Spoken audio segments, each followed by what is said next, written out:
Does your mix bus look like this? And it sounds like this.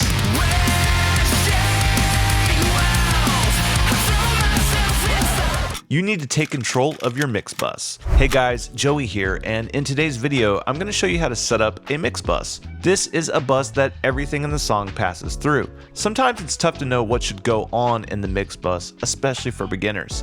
I'm going to give you a good starting point with some standard tools that'll make your mix stand out from the crowd. And at the end, I'll show you a few advanced tips to supercharge your workflow. There's a lot of content, so let's just get started. The first step to designing your mix bus is to understand which problems it solves. The mix bus is a tool that gives a song a cohesive sound. It does this by controlling problem frequencies, gluing a mix together, and adding harmonics to enhance the depth. With that out of the way, let's jump right into compression. The mix bus compressor has two main jobs: taming extreme transients and adding glue to a mix. Taming transients is a technical process that keeps loud sounds from taking the focus away from the lead melody. Any VCA compressor with attack and release controls is a great choice for this.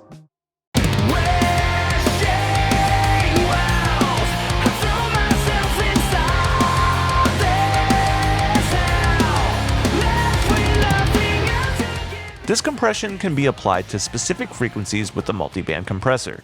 This is a great way to focus the control of the bass, for example.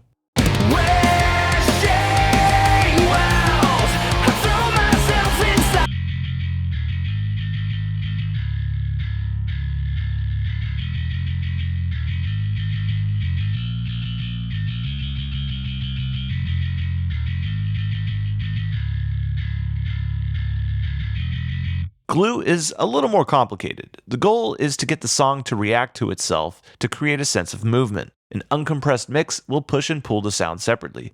Adding a compressor on the mix bus allows the movement of a mix to push and pull cohesively. That makes big moments feel more impactful. This takes a while to hear, but once you've mastered it, you'll notice it everywhere.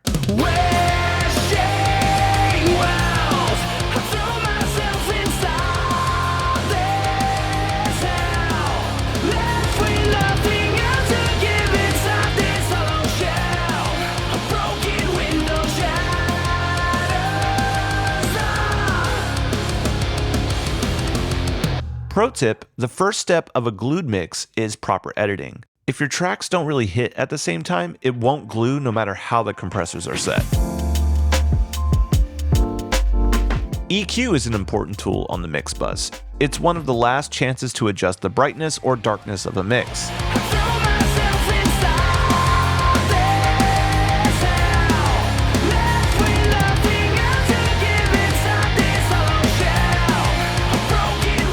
This is also a great spot to target any remaining problem frequencies. A dynamic EQ is great for stopping annoying buildups of frequencies. Learning how to EQ an entire mix is a skill that takes a lot of practice, but a few subtle moves can really bring it to life.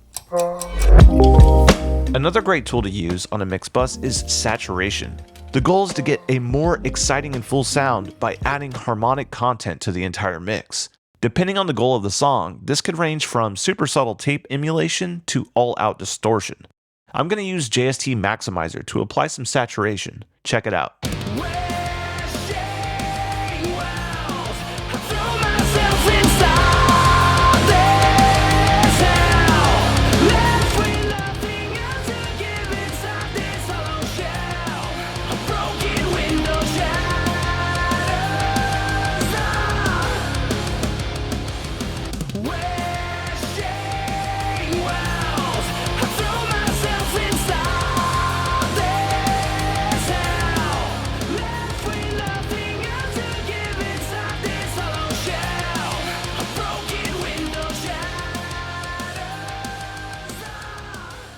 The different settings in the sauce control adds a completely different vibe to the mix.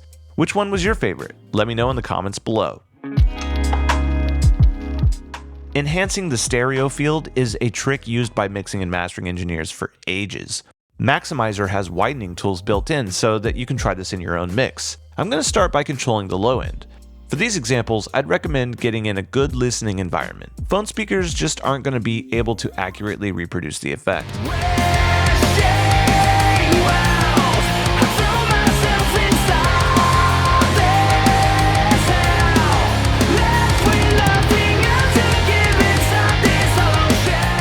let's add some depth and dimension on the higher frequencies.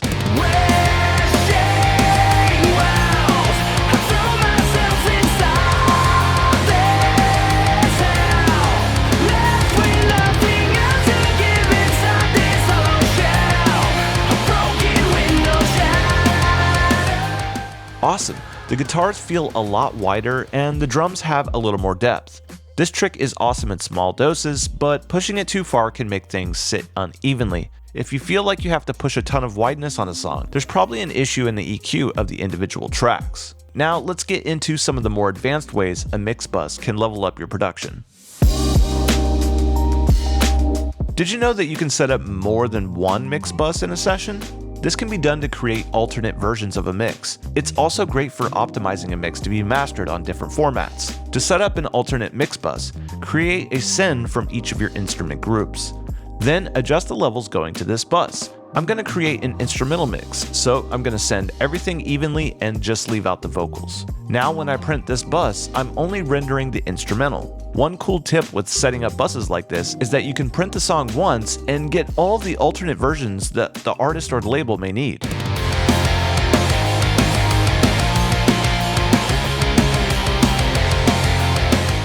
For more information on how I set this up, check out this video on our YouTube channel.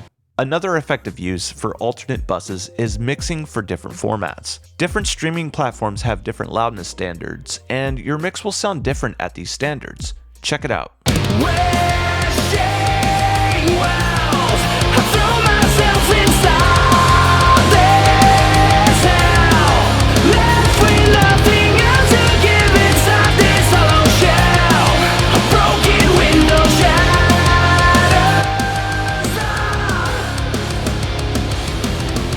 By using JST Maximizer's built-in loudness analyzer, you can hear how the mix changes at different RMS values. If a master bus is going to do a ton of limiting to reach a certain loudness, it's normal to need a little more volume on the drums. This helps them cut through a wall of distorted guitars and layers of vocals. If you know the master is going to be more dynamic, the drums could be brought down. It may even be necessary to boost the guitars to sound right. One other thing to keep in mind is how the song is going to be distributed. Songs being mastered for vinyl need a very narrow low end. Having wide low frequencies can be cool for a digitally released EDM song, but all that sub information can actually cause the needle to skip on a vinyl record. The point of these alternate mix buses is to make sure that the song sounds how you intend when it's mastered in different styles. Take your time and experiment with this stuff. It really does make a difference. The final tip in this video is the top-down mixing approach. This is a huge topic that deserves its own video, but here's the basic idea. The mix bus is the first thing that's dialed in on the song. Get the song balanced and start processing the entire mix. Engineers who do this love it because it saves a lot of time. There's no need to make every single track brighter if there's a high shelf boost on the whole mix bus. It also helps get stuff into context faster, since the dynamics processing will be gluing the mix along the way. The drawback is that if you're not making the right decisions on the mix bus, it'll make each track more difficult to deal with. Because of this, I'd only do top-down mixing if you're an experienced engineer. Would you be interested in seeing a full-length video on this topic? Let me know in the comments below.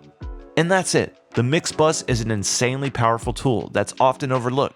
It's not as exciting as parallel compression and the latest amp sim, but mastering your mix bus is going to make your mixes stand out from the competition.